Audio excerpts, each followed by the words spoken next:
Hello and welcome to another IELTS speaking practice video by Johnny IELTS. And here we have class IELTS 39 for students. We are getting more crowded.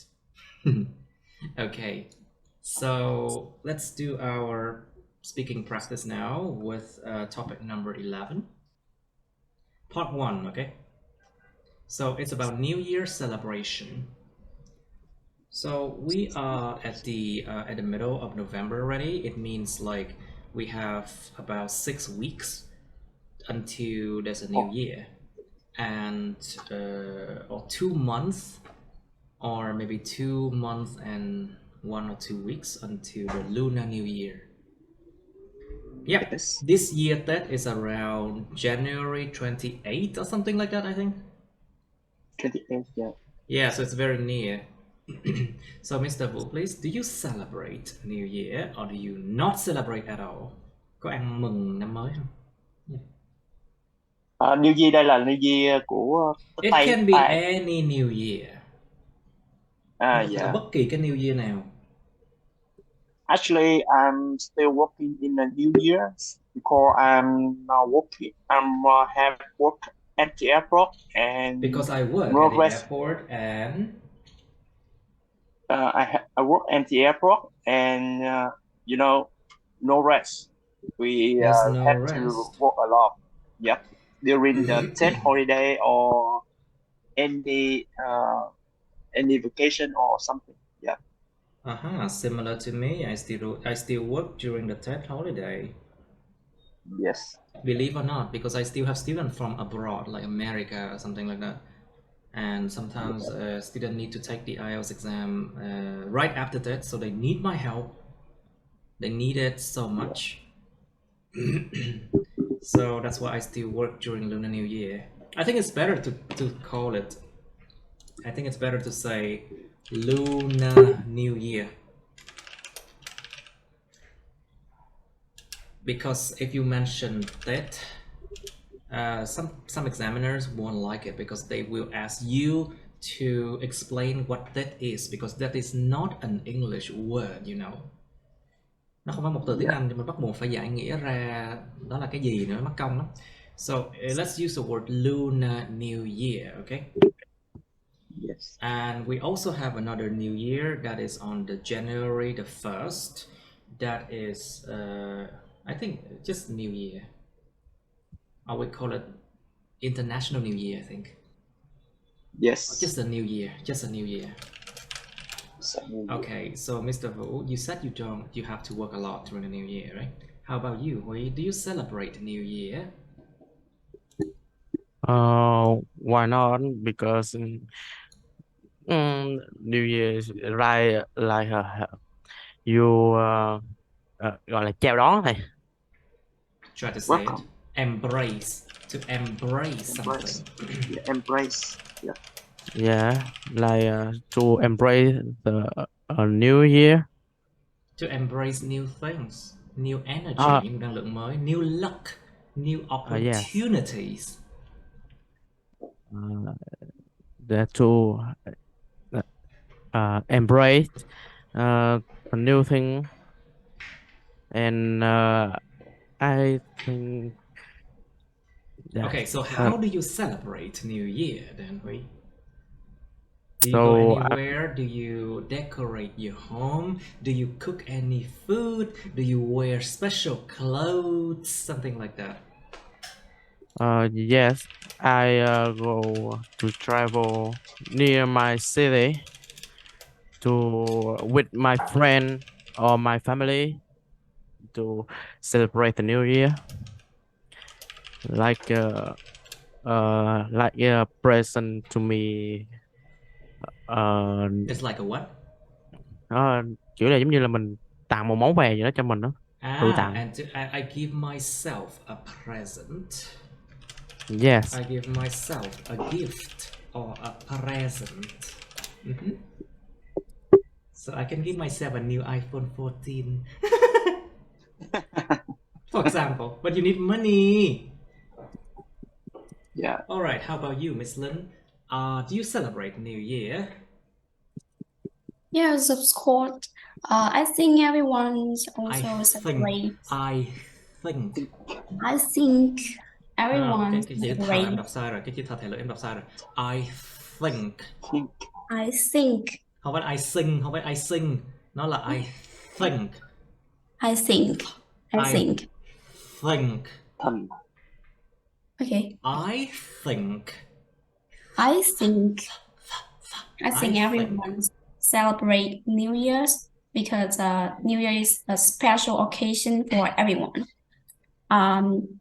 I often celebrate Lunar New Year because Is it Luna or is it Nuna? Careful. Lunar New Year's. Luna New Year, chữ L chứ N, cẩn thận.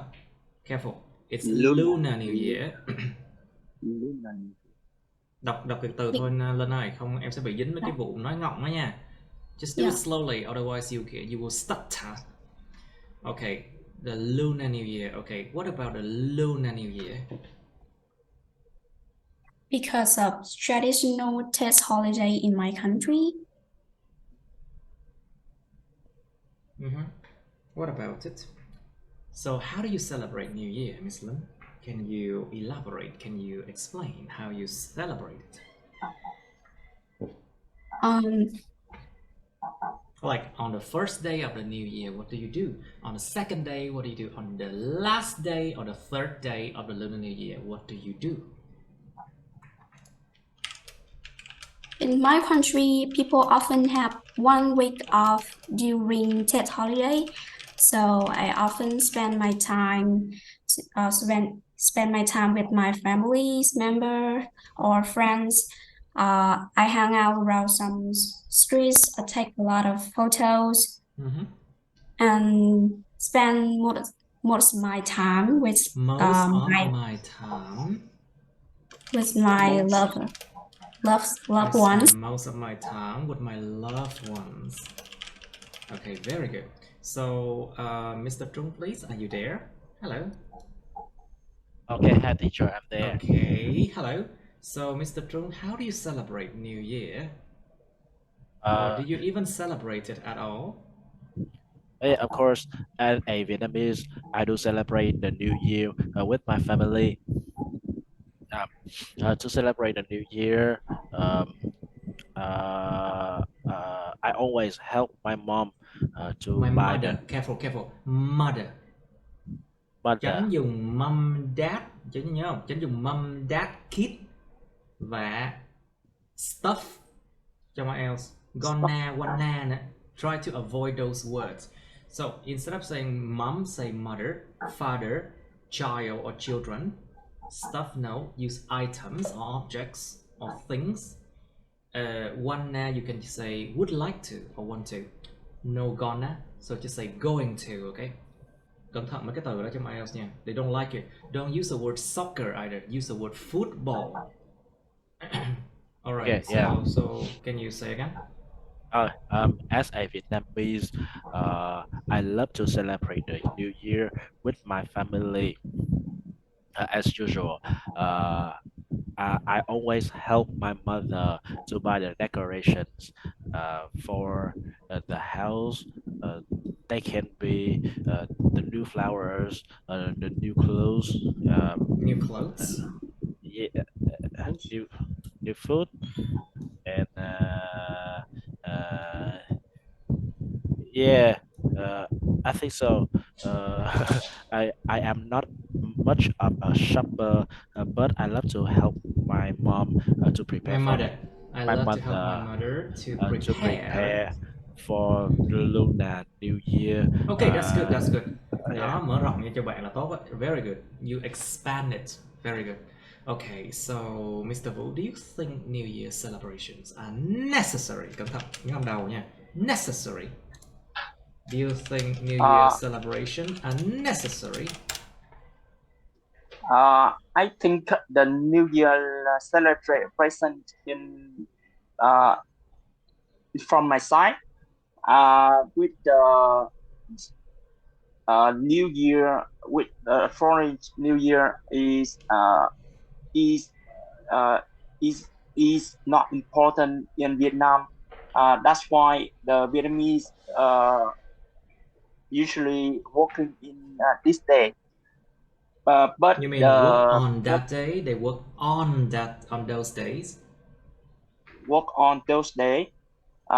But with the Lunar New Year, Vietnamese is very important in Vietnam. So that's why they it's very necessary. Necessary. It's very necessary. It's very necessary No. for Vietnamese. Necessary. I think it's you should use the word extremely necessary. Because very Extremely necessary it sounds weird. Cái chữ very nó mới necessary. So let's say extremely necessary for the Vietnamese, for example. Rất là cần thiết. Extremely necessary for Vietnamese. Very good. Now, so since you said it's necessary for the Vietnamese, do you still remember a New Year that you celebrated? Anh có nhớ một năm mới nào đó mà anh để ăn mừng không? Actually, I usually celebrate.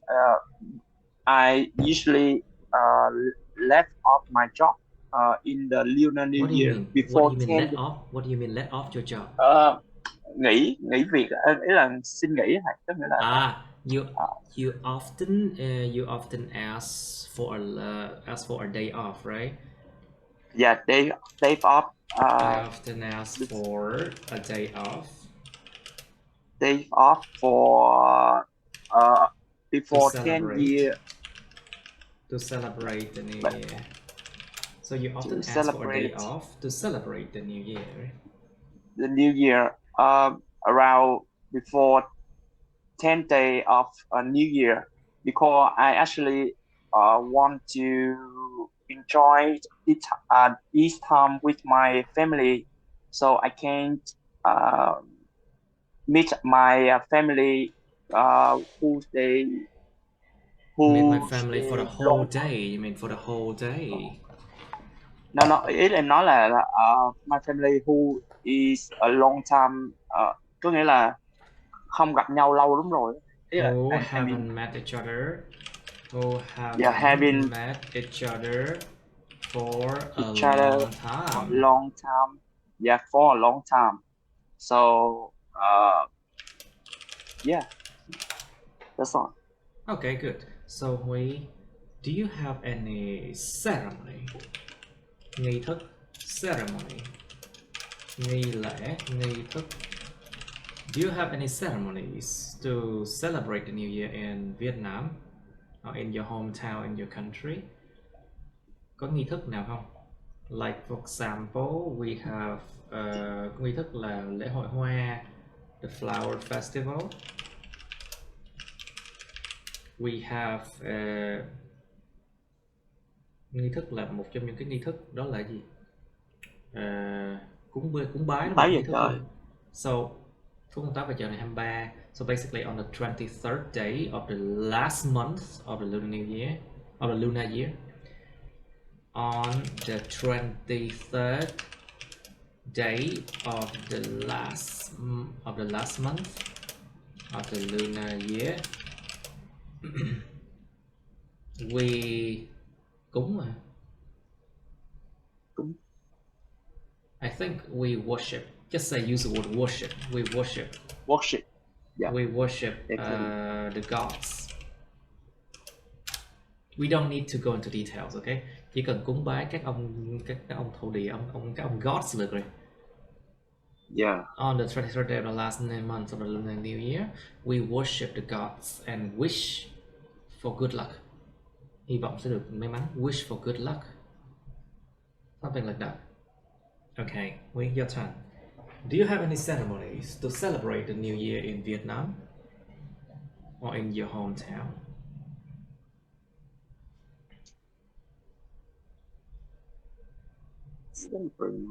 Okay, think about the first day of the lunar year. What do people do?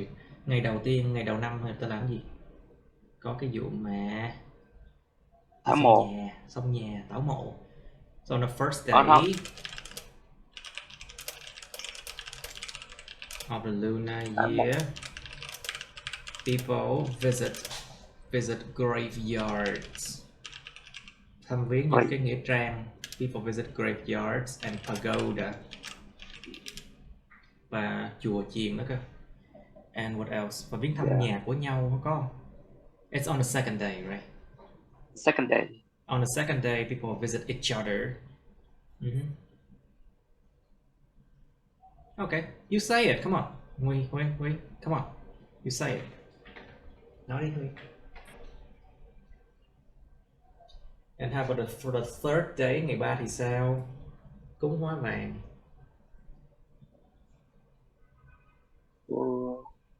Okay.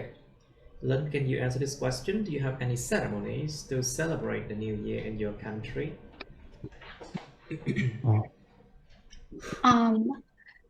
In the New Year Eve, people often have a fine for New Year's Eve. On New Year's Eve. People often have fine fruit tree to to pray and to show the grateful for the ancestor and to pray and to show gratefulness. Sự biết ơn.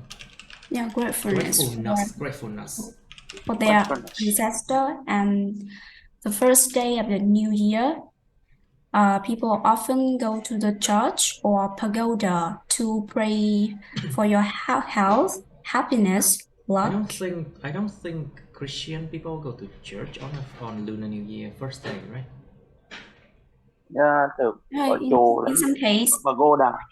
Only pagoda, I think. Only pagoda, I think. Người đạo Thiên Chúa hình như họ đâu có đi nhà thờ vào ngày mùng 1 Tết đâu. Yeah. Như thầy Thiên Chúa. No, because that sounds weird. Why would you go to the church on a Lunar New Year, first day of Lunar New Year? Really? Weird. Có, anh Trung cứ có. Có thầy ơi. Really? Có thầy. Yeah, is true because yeah, is it true because oh, you Christian? I never know it. No, I'm not Christian. Plus, my aunt's family is Christians. Oh, okay. Yeah.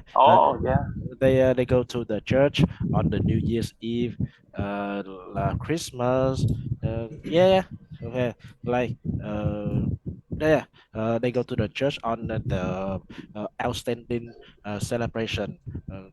Just like us, normal people, no religious or non-religious. Normal people. No, let's not use the word normal people. Yeah. Because everyone is the same. Everyone's the same. Doesn't matter what kind of religion you follow. It doesn't matter what kind of religion you follow. Everyone's normal. Nobody is abnormal. Like normal. Không có ai bất thường đâu, ai cũng bình thường cả. Yeah. Okay. Alright. So let Lynn continue. They pray for health, prosperity, and sometimes prosperity, and sometimes have first footing. Sometimes there is có cái gì đó. Rồi nhớ không? Có cái gì đó, there is, there are. Remember when you say something exists, you say there is, there are. Yeah, sometimes there is first footing. First footing là giống như kiểu mà xong nhà đấy. Yeah. First footing. First time I heard this word. First footing. Like the first person who stepped foot into a house is the first footing, isn't it? So they bring the vibe of the new year. I see. Such superstition. I'm just joking. Anyway. Yeah.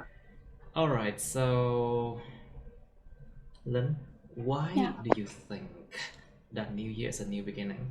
Tại sao bạn nghĩ rằng là năm mới là một khởi đầu mới? Okay, this is a belief. Đây là một cái lòng tin. This is a belief that a lot of people have. Why do they think? Why do people think that New Year is a new beginning? Think about what it can bring. Hãy nghĩ về những cái nó thể đem được đến mình. Tại sao người ta lại nghĩ là năm mới là một khởi đầu mới? Is it because they don't have to run deadlines anymore? Is it because they don't have IELTS anymore to worry about? Yeah. Is it because they think the new year will bring more luck to them, better than the last year? Yeah. I think so. What do you think, Lynn? Okay, Mr. Vo, what do you think? Okay, Lynn, okay. Okay, it is believed that people think New Year is a new beginning because I think New Year is something new. People can diminish their Diminish? diminish. You mean diminish means làm cho biến mất hả? To make it disappear? Diminish. You mean this word, diminish? Yeah, Có thể làm cho nó biến mất hả?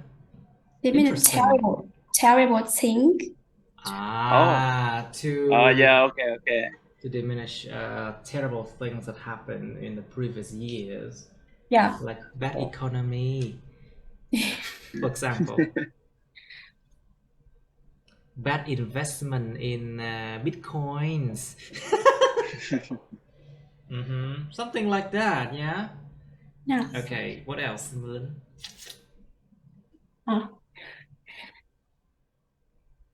Minutes. Okay, Mr. Trung, you have any idea why do people think that New Year is a new beginning? Yeah. Contrary to Lin, I don't think. Contrary. Yeah. On the contrary to. Đối nghịch với ai đó. On the contrary to.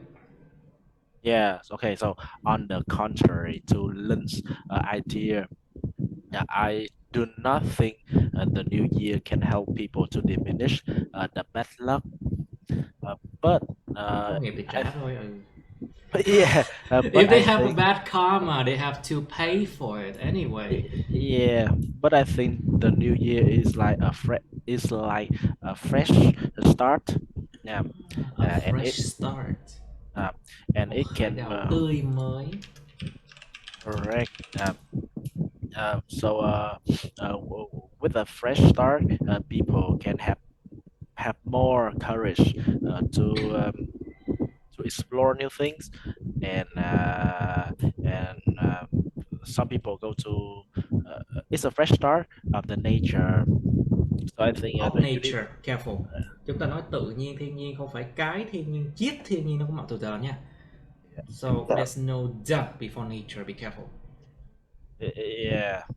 So like the universe or the nature, the universe or nature can bring them the good luck to fight against the bad luck. Okay. Well, it depends on what good or bad they did in the previous years, you know. Yeah. Okay. Có nghiệp thì gánh thôi. If they have bad karma, they have to pay for their karmic debts. Nợ nghiệp. Their karmic debts. Karma is a noun. Karmic is an adjective. Karmic debts. Nợ nghiệp á. Rồi. They have to pay for their karmic debts. But anyway, it's a good idea, yeah, to say that it's a fresh start. Maybe New Year is a time where people have time to actually think, and plan their future moves. Move here is a noun, you know. Để nghĩ và lên kế hoạch cho những cái động thái trong tương lai của họ. Like for example, which one to invest in? Invest in gold, Bitcoin, in housing, real estate, something like that. You know. Okay, let's go on to part 2, part 3 topics, shall we? Okay, try 46.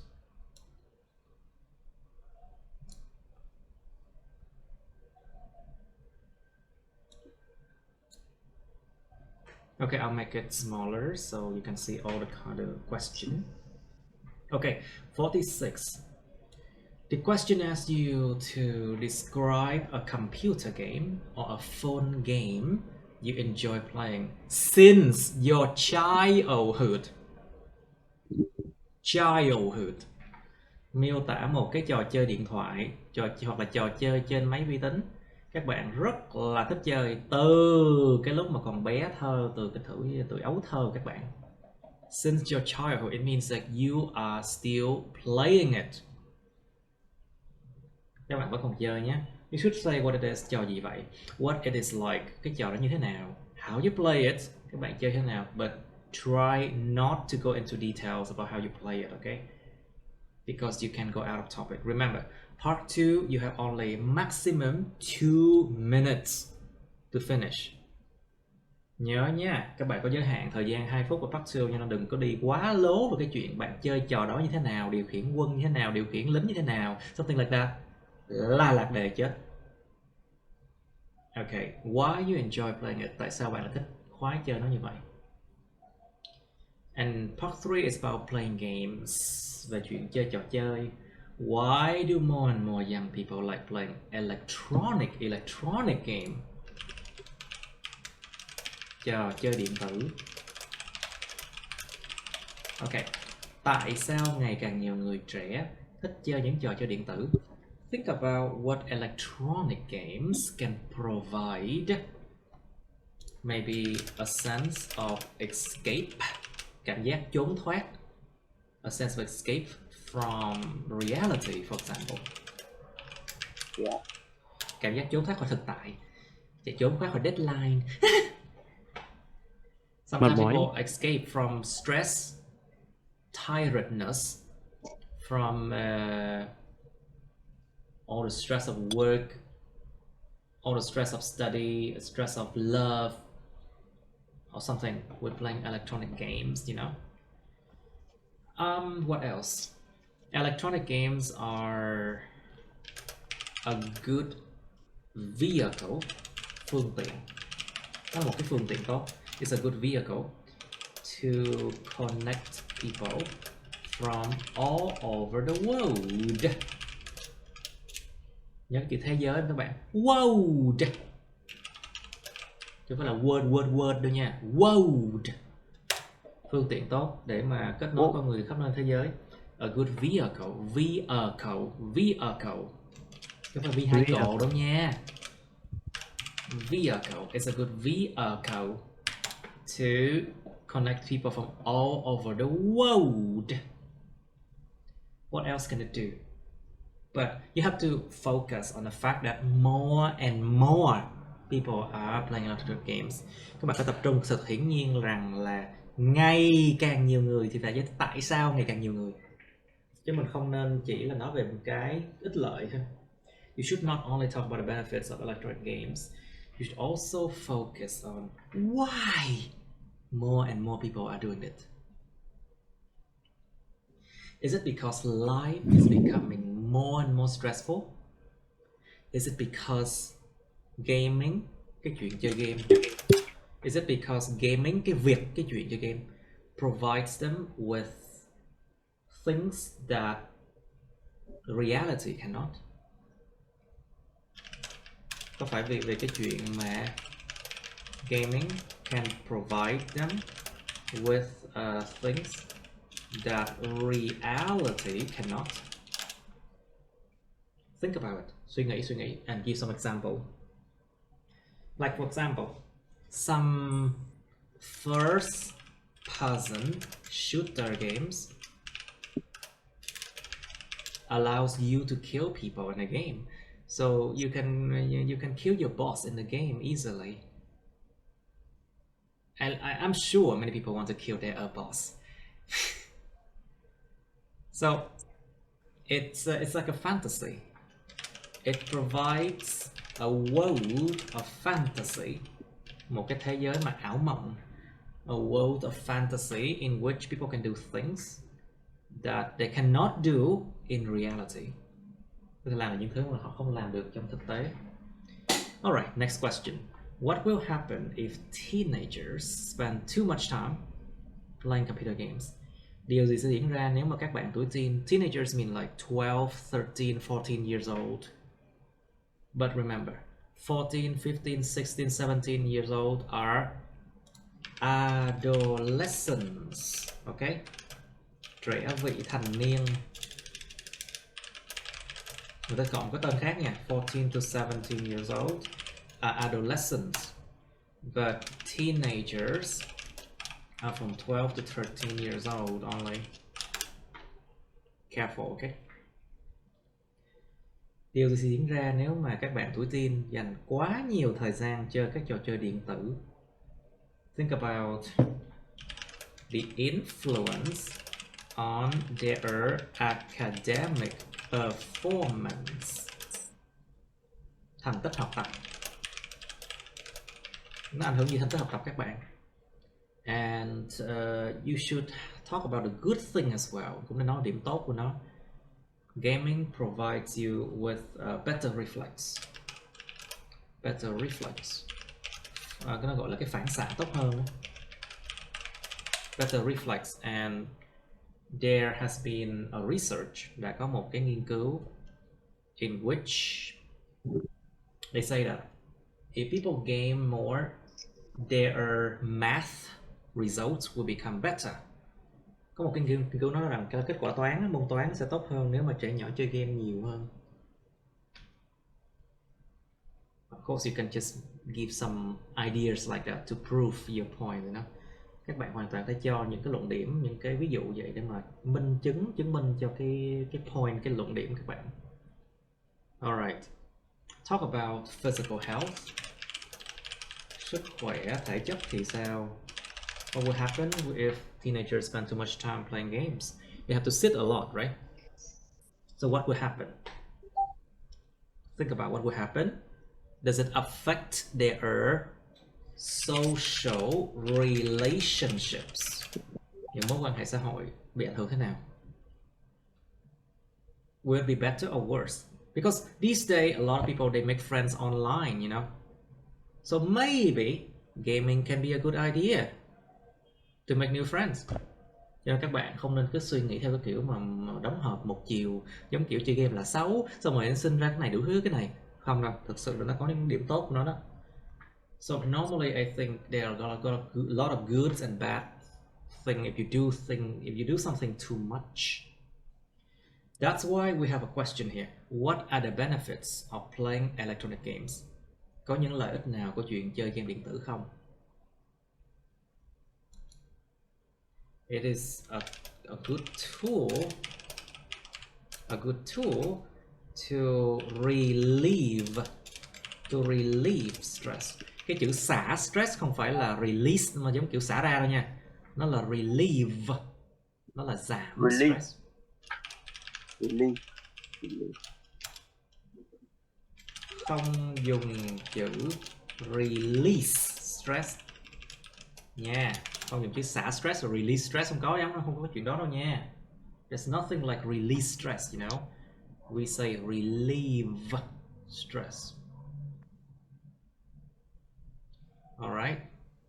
And then what else? Nó có thể giúp các bạn có thêm những ý tưởng mới. It helps people to be more creative. So they can come up with ideas. Có thể come up with ideas, tìm ra những cái ý tưởng này nọ. What are the benefits? You think about it. Có nhiều trò chơi mang tính giáo dục cao lắm nha. There are some educational games that can help children and people.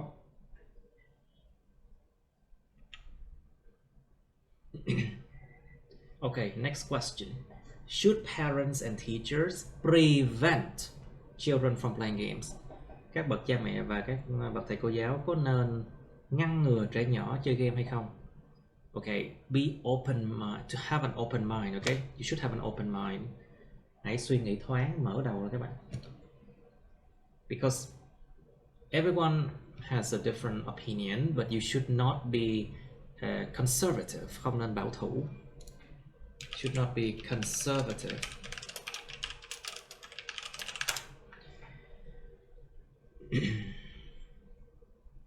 And you should, if you say yes, they should prevent, then you should have to explain why they prevent it. Try to give an example. But remember, part 3 does not concern yourself, okay? Do not give personal examples. Dù các bạn có cho ví dụ để mà làm rõ luận điểm thì các bạn phải nói rõ là part 3 á, nó không có hỏi những câu hỏi cá nhân các bạn nha, cho nên không cho những cái ví dụ cá nhân nha. Okay.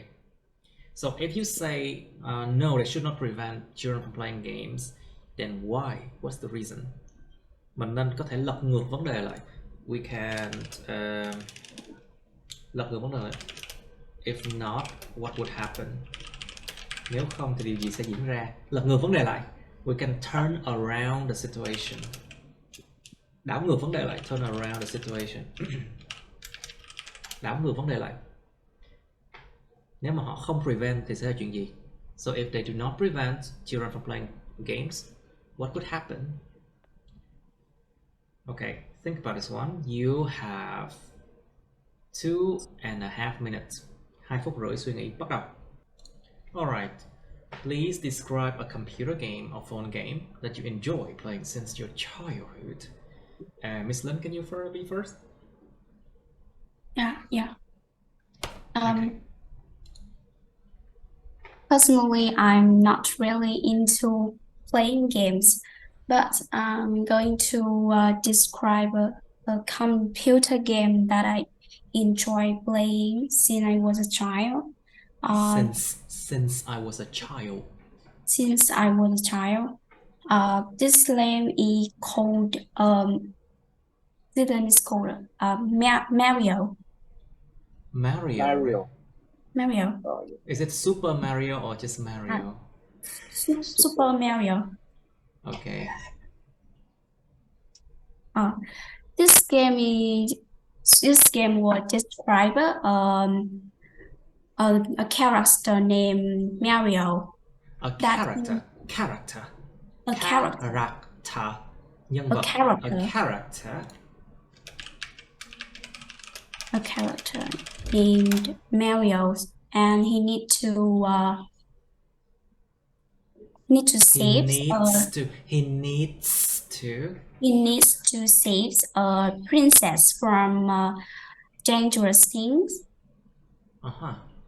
From monster. From monster. Con quái vật. Yêu quái vật. Okay. And okay. What? The user has to undergo many difficulty and difficult missions, nhiệm vụ, hoặc là màn trong trò chơi game á, gọi là mission. You have to undergo dangerous mission or many difficulty to. Okay, you have 60 seconds left. 60 giây nữa. Okay. The difficulty level will increase in the next, and we have 3 opportunity to undergo to save the princess. I started playing that game when I was 10 or maybe 8 years old.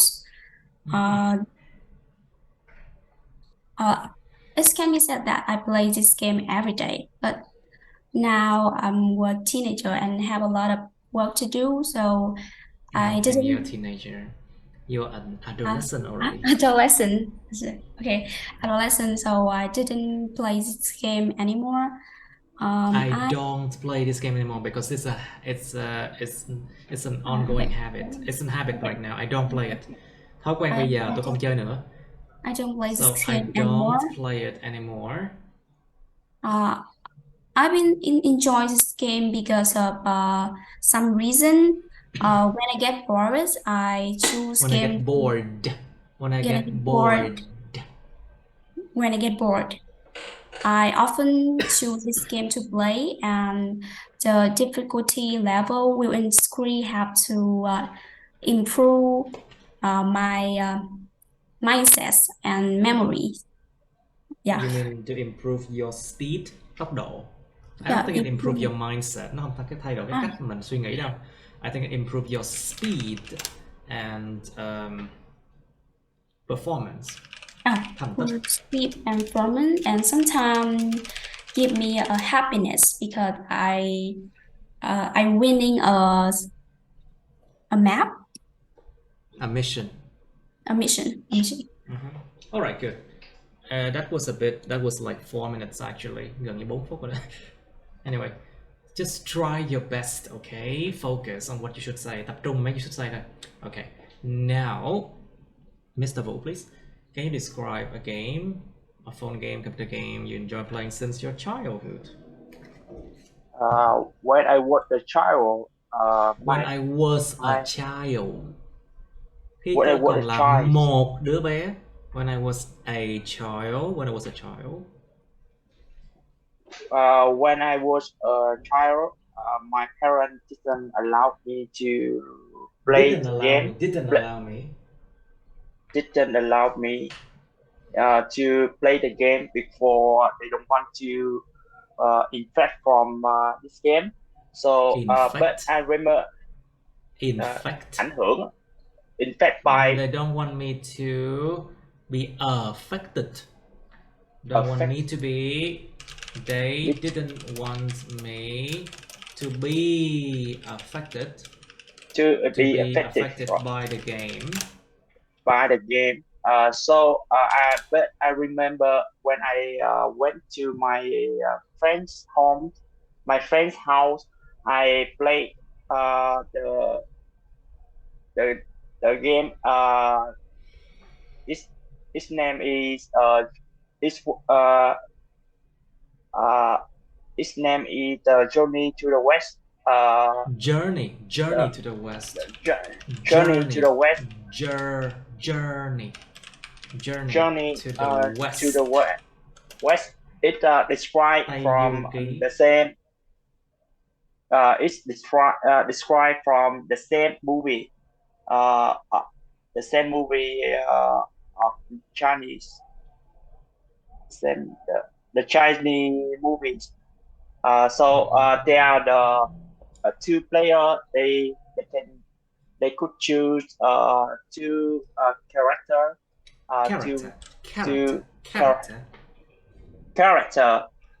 to finish the mission, and in the end, after they finish the final mission, they can win around the small prize, around 5,000 or 6,000 gold. Interesting, because I thought they were monks, Buddhist monks, and Buddhist monks, they don't have many things on them, and they even beg for rice, for food, you know, họ ăn xin mà. They don't have any money on them actually, so the game's weird that they reward you with gold. It's weird, right? Yeah, gold. Anyway, okay, that's good enough. Why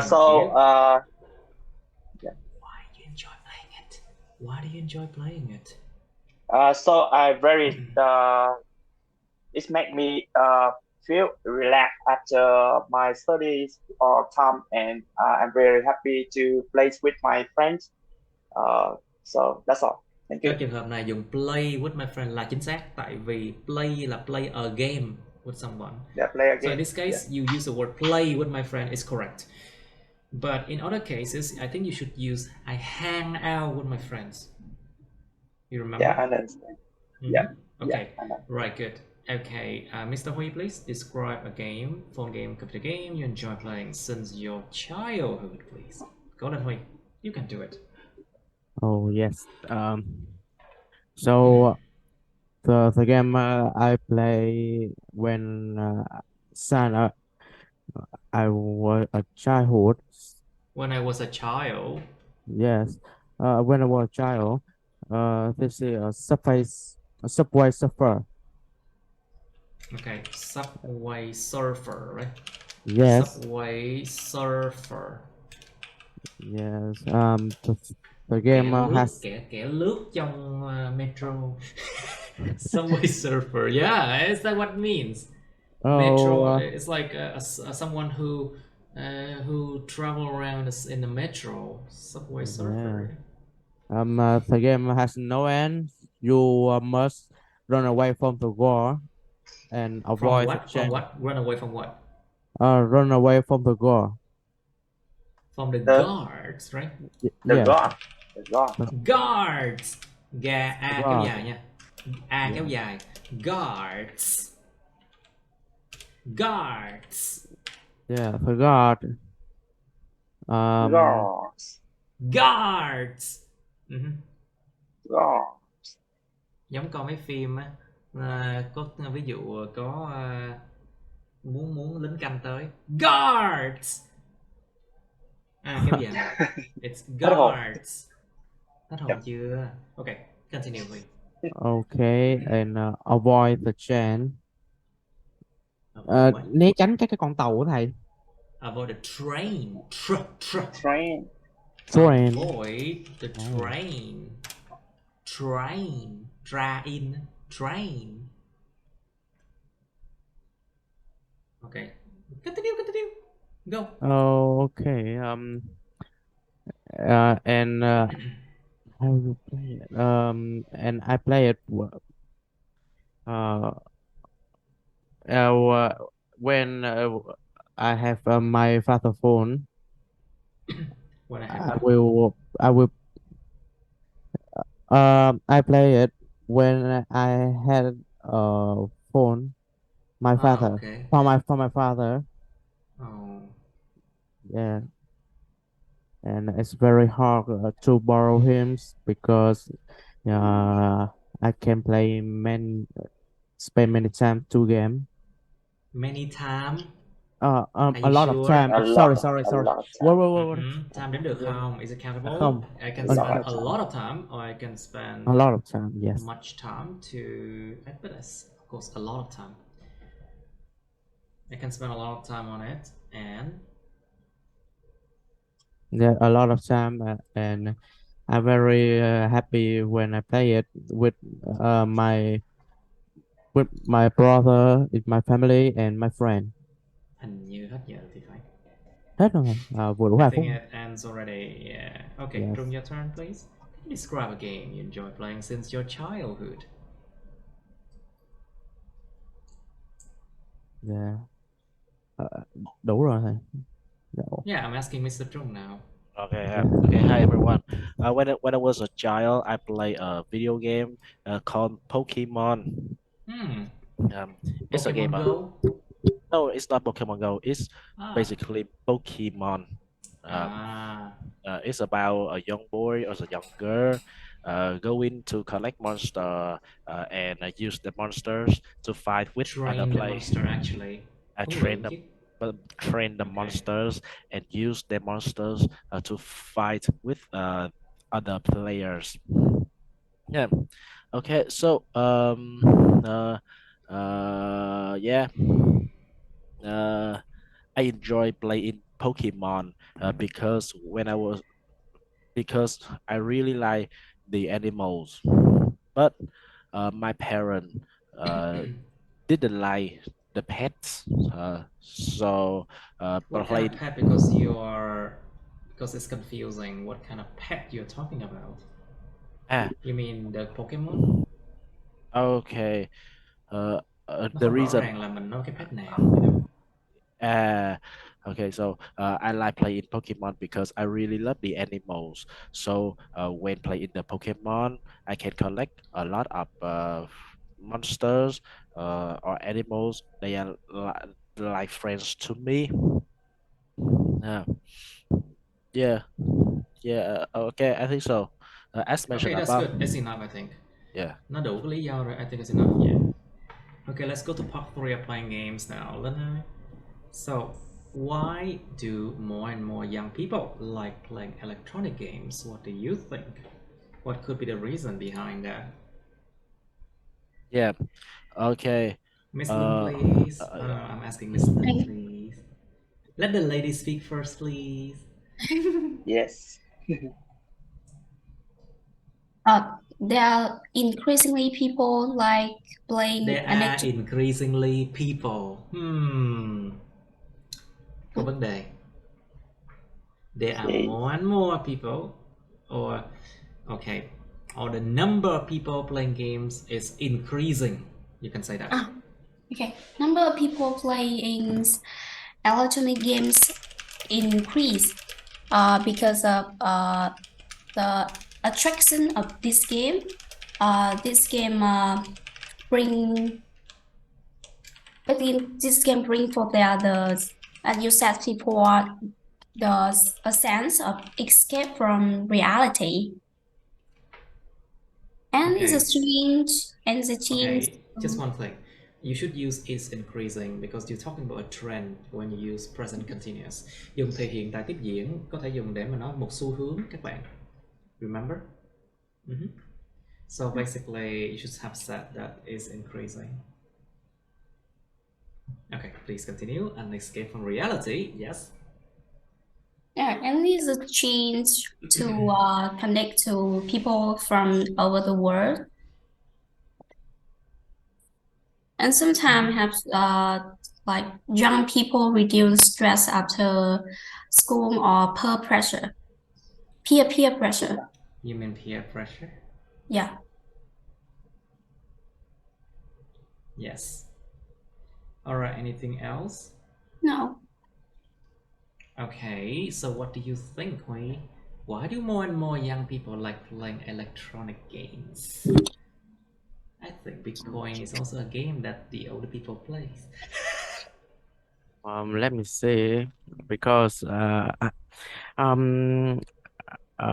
I think maybe the game can make they happy when they play. Can make them happy. Yeah, can make them happy when they playing it. Make them happy. Maybe they can play with their friends, their brother. So maybe more and more people can young people play in electronic game. Electronic games, nhưng không bài nha. Electronic games. Yes, and I think a game can make them more and more relaxed. Relaxed? Are you sure? Some games are very stressful because they are competitive. You know. Okay, but some game I don't know. can be Yes, relaxing.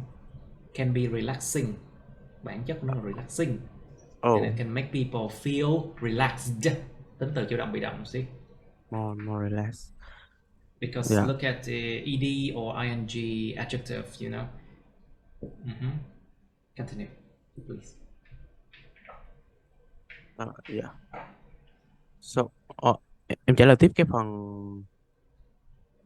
Why? Okay, so wait. Should parents and teachers prevent children from playing games? Let me think. Let me see.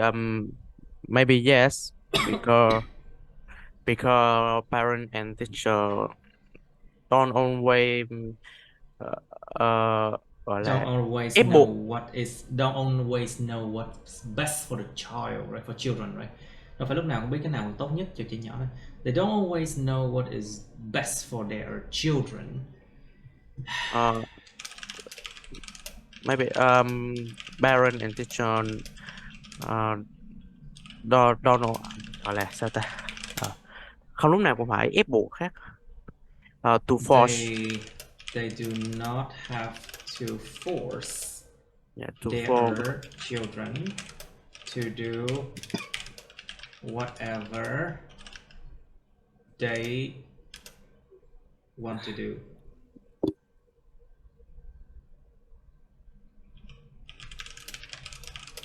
They do not have to force their children to do whatever they don't want to do. Mà không phải lúc nào cũng bắt buộc trẻ nhỏ họ làm những thứ mà chúng không muốn làm. Yes. Well, but you have to explain why you have that logic. Phải diễn tả tại sao, phải giải thích tại sao nhé. Yeah. Yeah, vậy em nói lại từ đầu luôn nha thầy. Okay, try it again if you want Okay. to, and then yeah. Yeah, so I think the parent and teacher they do not have to force their children to do learn and learn, go to school and go to the teacher home anytime they. I think they need they should to let children. They should go. They should study IELTS as Mr. Chan. Okay. Anyway. Okay. They need. They should to let the child. They should to let. They should to let, or they should let. Should let. Should They let. should let. Sau modal verb là động từ nguyên mẫu. Remember, after modal verbs like should, can, could, may, might, is plus verb, natural form, dạng tự nhiên của nó. They should let the child play play game, but not too much. Not too much. But why not too much? You have to explain why not too much. Tại sao lại không nên quá nhiều? Okay. Not too much because playing game over 3 hours will not good for health for eyes. Will not be good for health.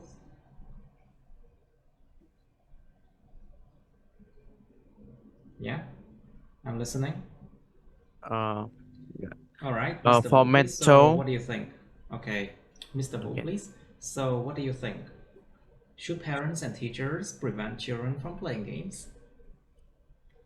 I hope you will be a good parent. Hope so, right? So depend on the time in the year. I think so. So with maybe in the school time, I think the parent need to need hạn chế hạn chế là gì? Hạn chế limitation. It leads yeah. to a limit. Limit the children their children to play the game, to focus into their focus on homework, to focus on the homework or studying. But in the maybe in the summer or the vacation time, they can play 10 hours. They can allow their children to play the game, but in the limit time. I think so. In the limited time. In the what? In the limited time. Trong một thời gian hạn. Ý là trong một cái thời gian hạn. Amount of time. Time không đếm được, phải dùng amount. Remember, time is uncountable, so you should use amount of time. In a limited amount of time. Amount of time. Around 3 or 4 hours per day is very good. So for example, I can see some parents can allow their children to play in the outdoor game or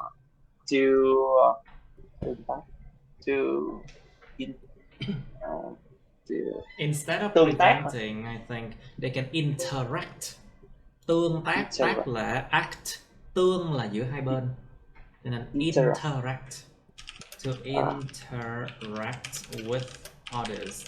Tương tác với những người khác. Hello. To interact with the other, and in the recent year, some electronic game can educate their children. Electronic games can educate their children to having more knowledge about the world. The world. Around the world, yeah. world. World. The world. World. About the world. Yeah. The All world. right, good. So, Mr. Trung, please, so what do you think? What would happen if teenagers spend too much time playing computer games?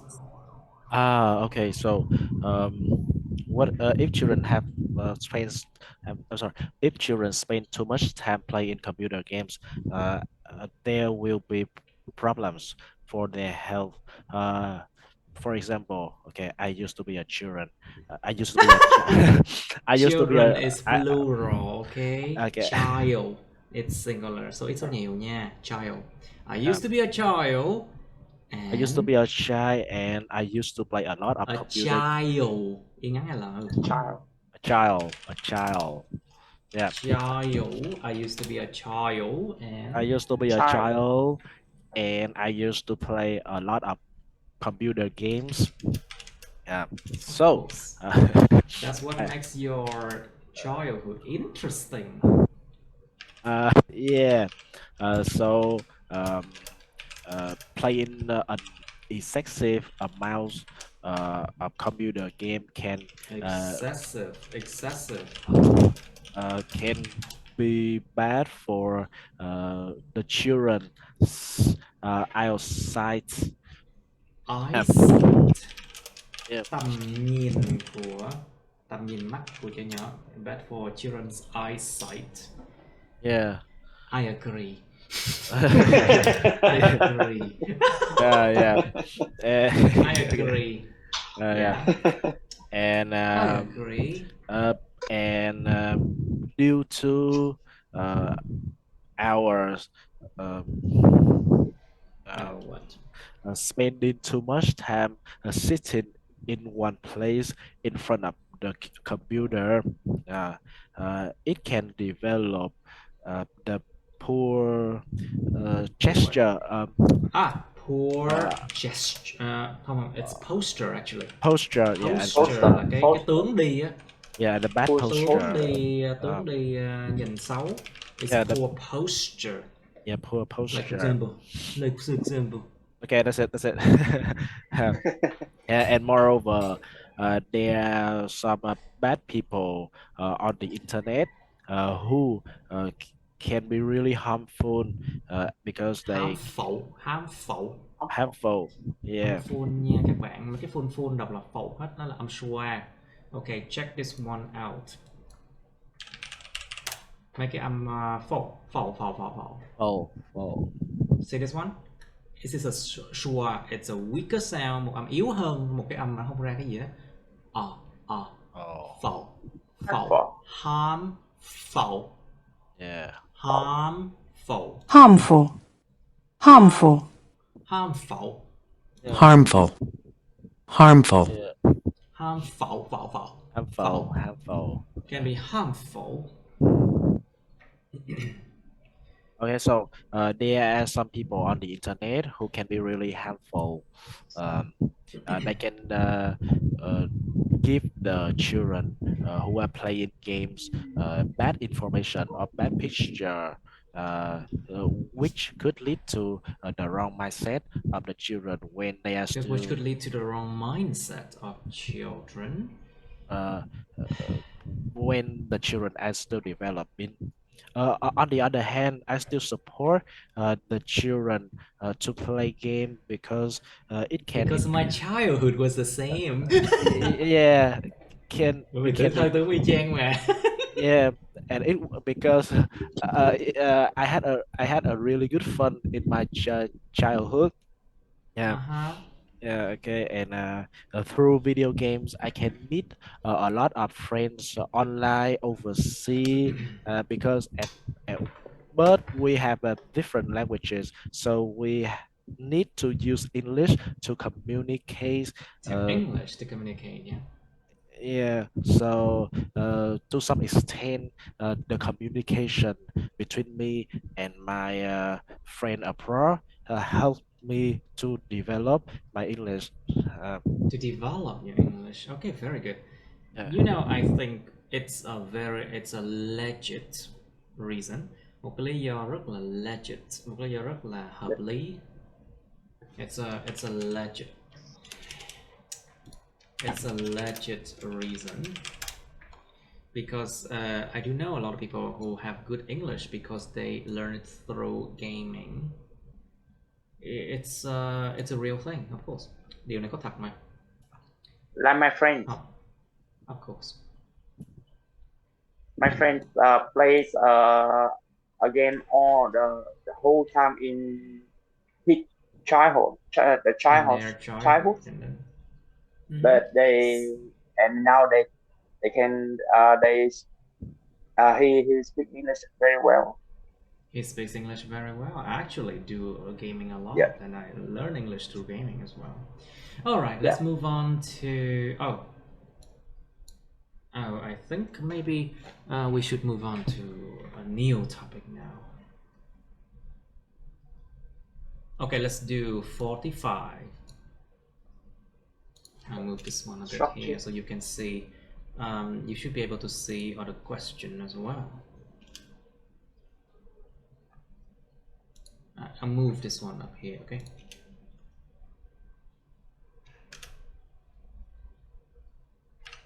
I'll move it here so you can see it easier. All right, let's do 45 now. Describe a short trip that you frequently make but you dislike. Miêu tả một cái chuyến đi ngắn mà các bạn thường xuyên thực hiện nhưng mà các bạn lại không thích nó. You don't like it. It doesn't mean you hate it, okay? Không có nghĩa là các bạn ghét nó nha. It's just something that you dislike. You should say where you travel from and to. Đi từ đâu đến đâu. How often you make this trip. Các bạn có thường là thực hiện chuyến đi này hay không? Why you make this trip. Tại sao bạn thực hiện chuyến đi này? Explain why you dislike this trip. Giải thích tại sao bạn lại không thích cái chuyến đi này như vậy. And part 3 of traveling. Do Vietnamese people like traveling abroad? Why not? Người Việt có thích đi ra nước ngoài không? Tại sao không? You should explain the reason why they travel abroad. Có những lý do nào đi nước ngoài? Think about they travel abroad to study or just to visit friends and family abroad. Viếng thăm, đi học, đi viếng thăm, or some people they travel abroad because of work. Vì công việc phải đi nước ngoài. Or is it for fun, chỉ để cho vui? And yeah, you should explain the reason why people like traveling abroad as well. Okay, who prefer traveling abroad? The young or the old? Đoán xem tại sao này là the young, phải là the young. You know why it's the young but not the young? The young. Because the sound of the word young is start with y, which is a consonant. Chữ y bắt đầu của chữ young đó là một cái nguyên âm, nó là một cái phụ âm chứ, sorry, cho nên phải là the young. So the same thing happened to the word university. It's the university but not the university because of that. Cùng lý do luôn á. Cái âm thanh nó phát ra thôi của cái chữ đầu tiên nó là the young hoặc hay là the old. Ai thích đi nước ngoài hơn, người trẻ hay người già? So think about different cases. Nghĩ về những cái tình huống khác nhau. Các bạn không phải lúc nào cũng như vậy đâu. A lot of old people they like traveling abroad. Not just the young, you know. Nhiều người già bây giờ họ thích đi du lịch lắm luôn á, chứ không phải chỉ có người trẻ đâu. How much time do you think people should spend on a trip abroad? Why? Bạn nghĩ con người ta nên dành bao nhiêu thời gian cho một chuyến đi ra nước ngoài? Tại sao? Think about different places and think about what people can do in those places, you know. Nghĩ về những cái nơi khác nhau. Châu Âu thì bao nhiêu, nước này nước nọ thì sao, đi ra các vùng khác nhau thì như thế nào, làm cái gì. Okay, next question. Which is better for knowing more about a country, traveling or reading books about it? Điều gì là tốt hơn để hiểu biết hơn về một đất nước? Đi lại hoặc là đọc sách về nó. So think about what's the benefits and the drawbacks of each side. Nghĩ về cái lợi ích và tác hại của mỗi bên các bạn. Alright, you have 2 minutes. 2 phút suy nghĩ. 45, right? Okay. Quy ra luôn mày.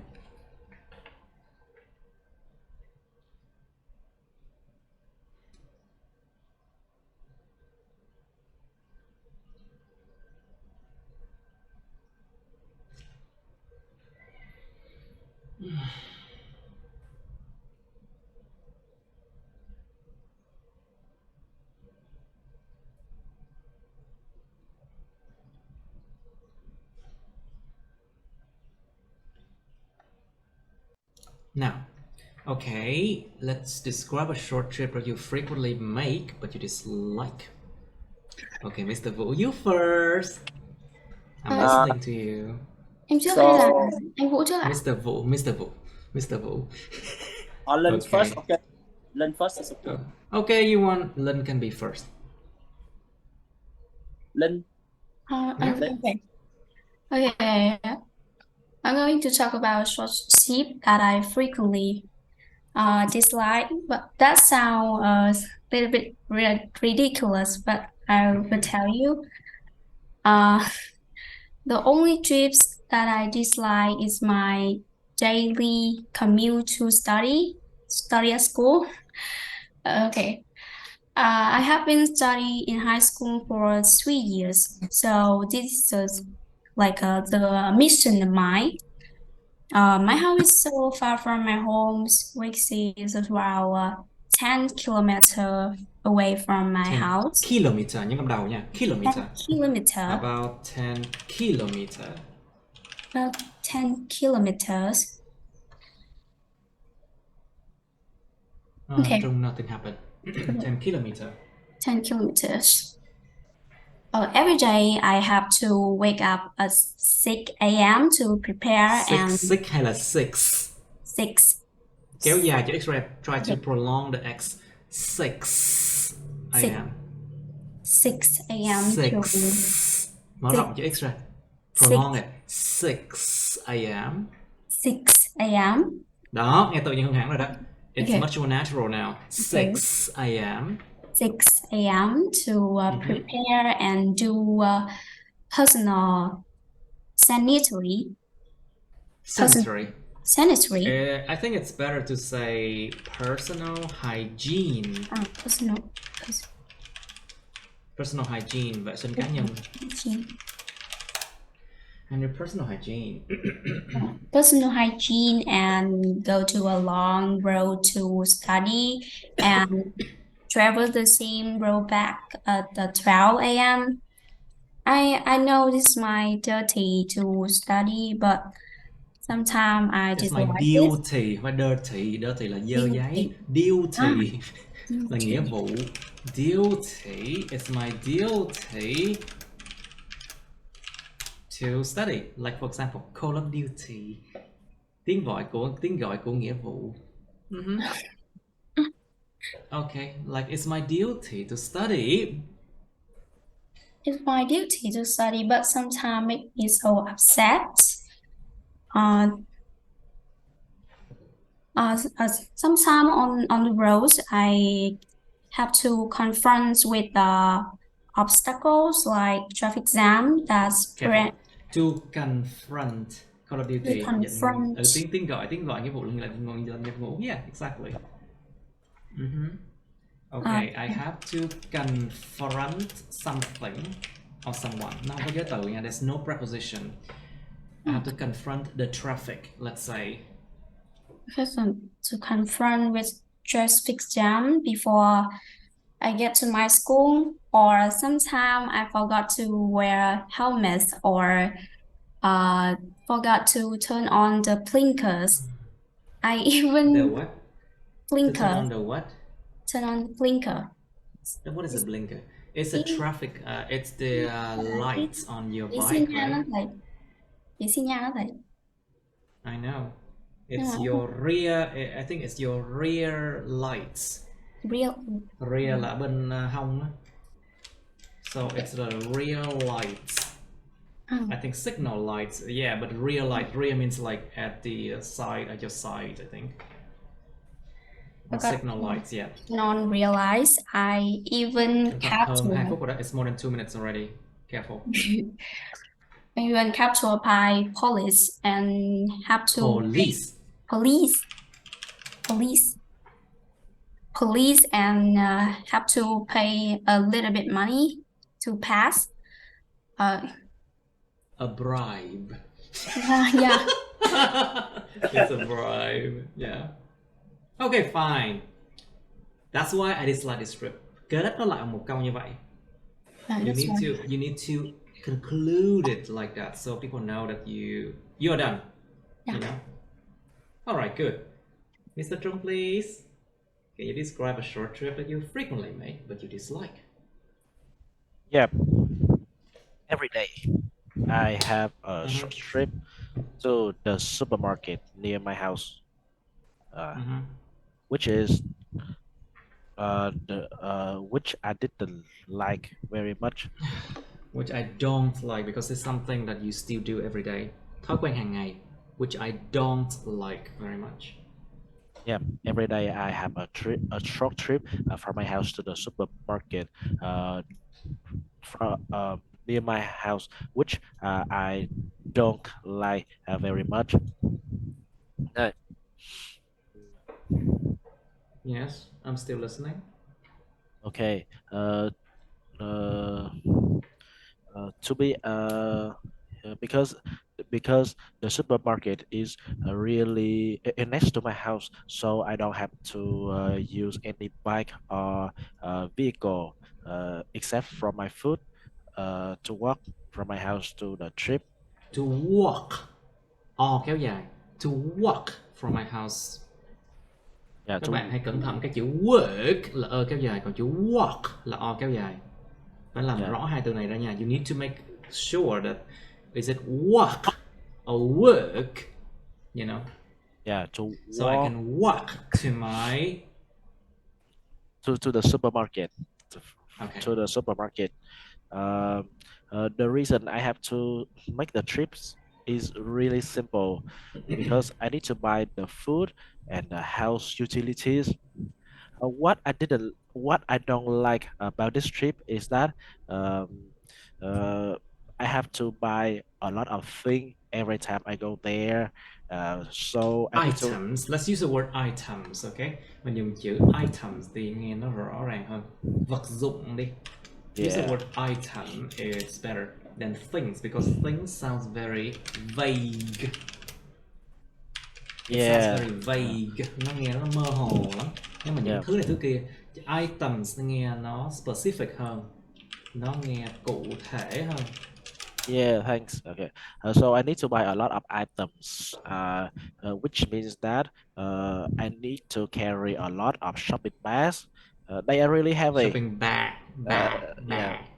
Shopping Yeah. Shopping bags. Bags. Yeah. The shopping bags are really heavy. And so to carry them from the supermarket to my homes feels like an exercise to me. It feels like going to the gym. Yeah, feel like going to the gym. That was so tiring and exhausting. Wait, it's so tiring and exhausting. Yeah. Tính từ bị để chủ động.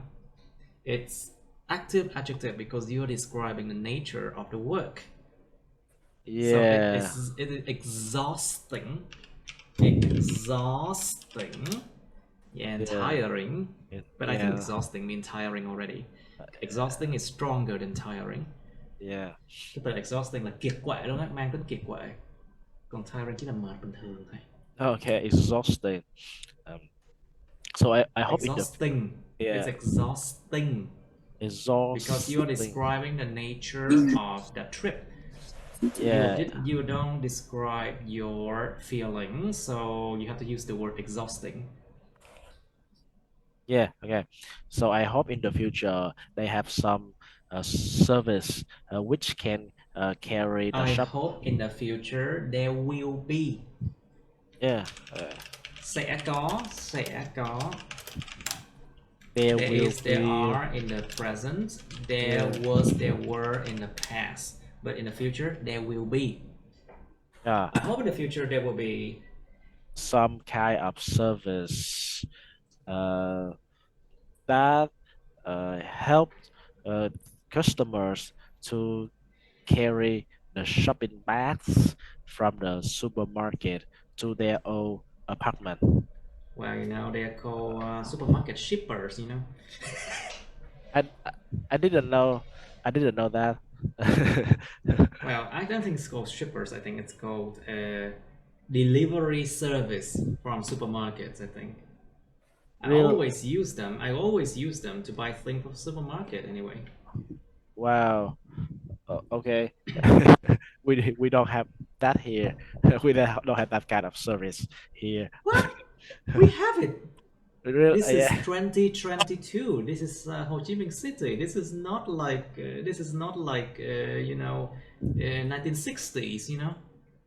Yeah. You have the shipper, but the shipper just will only carry the food from the supermarket to your apartment gate. They cannot go up to your room.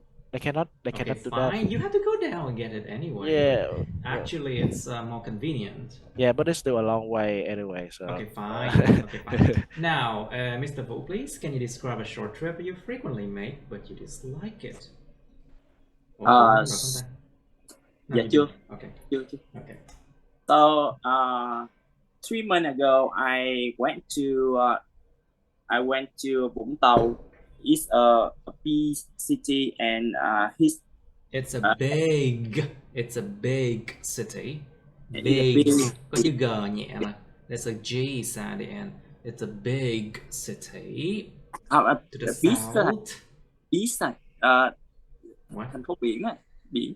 Beach. It's a beach city. Dạ, dạ là beach. Dạ. Bữa em cũng có nhớ. Dạ, em Y nói. kéo dài nha.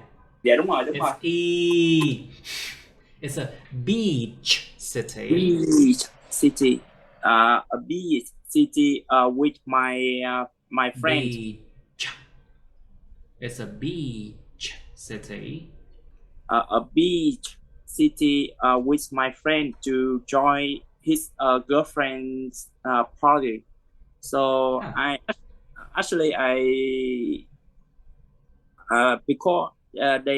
because he invited me to join. Because he invited me to join this party because he went along.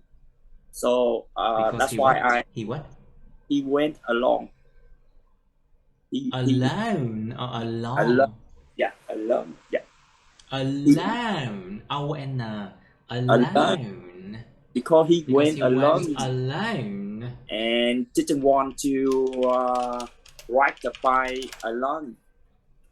Alone. O-N. Alone. To ride the bike alone. That's why I accepted to him. So actually, I just went to this party, ate, and just having some revenge smile with his friends. Dạ tại what? I don't understand what you said. Ý là smile, talking with his friends. Okay. Talk with his friend. Actually, I didn't like this type of party because I didn't know anyone.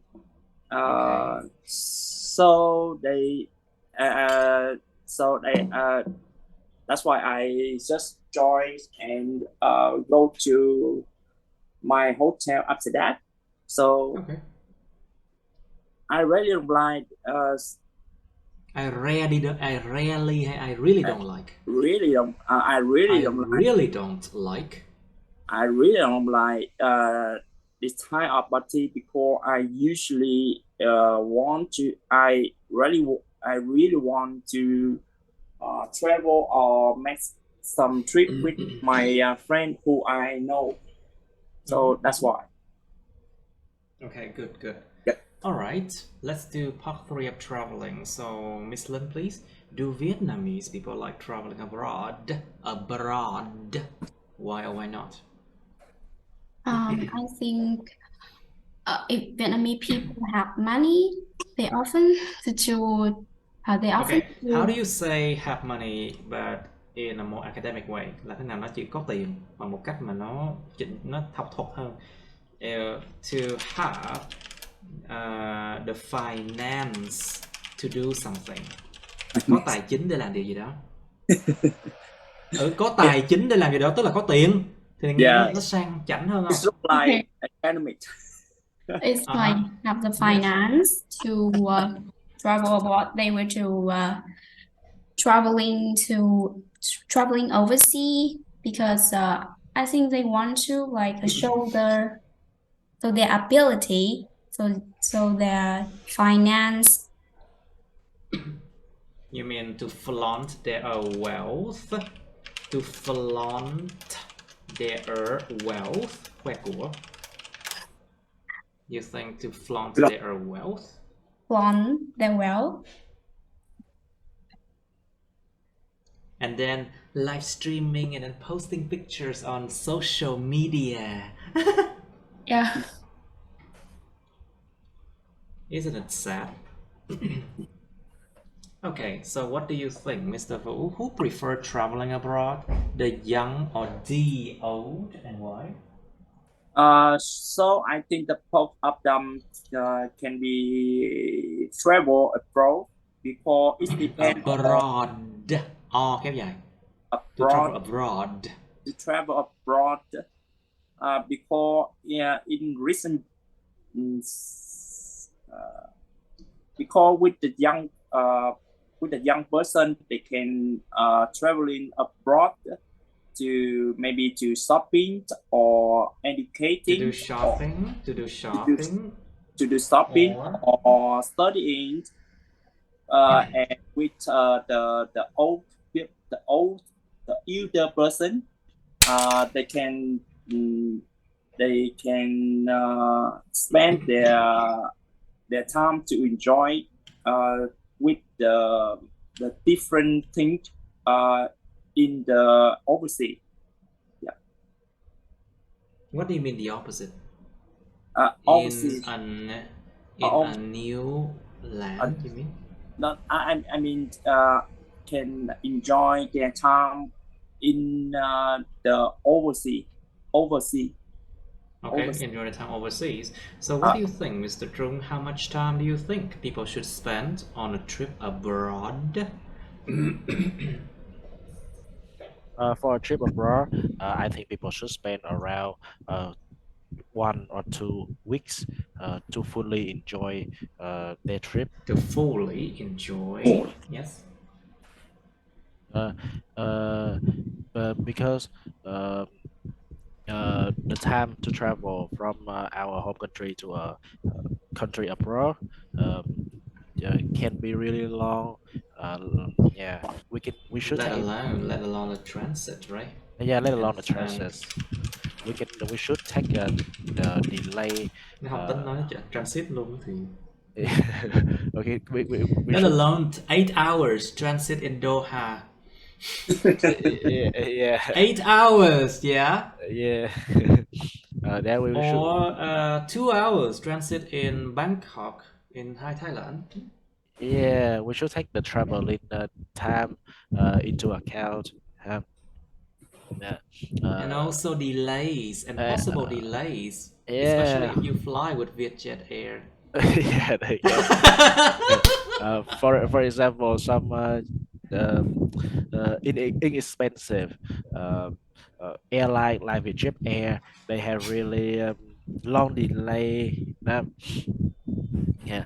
So if we take the delay time into account, we can have more time to enjoy the experience of the life in the foreign country we have planned Or to visit. the life sleeping in an airport. Maybe, yeah. Yeah. If you have to deal with a lot of delays, some people have to stay in the airport for a long time. Yeah. Yeah, that's it. Yeah. Okay, good. Very good answer. Okay, đúng không? Okay, let me please. So what do you think? Which is better for knowing more about a country, traveling or reading books about it? Books about it. Không phải book đâu nha. Books. Okay, Miss Lân, please. Cái nào tốt hơn? Which one's better? Okay, that's American. Which one is better? To know more about a country, traveling or reading books about it? Thầy hỏi lại không ạ? Em không... Mạng nó hơi Đó là lắc. giọng British. Đó là giọng British. Okay, which is better for knowing more about a country, traveling or reading books about it? Hello? Giật. Yes, it's the last question. Which is better for knowing more about a country, traveling or reading books about it?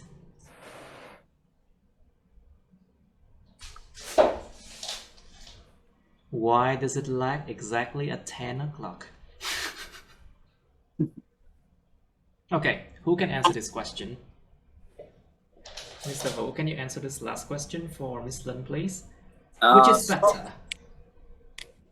I think the point it depends on the people finance because Finance.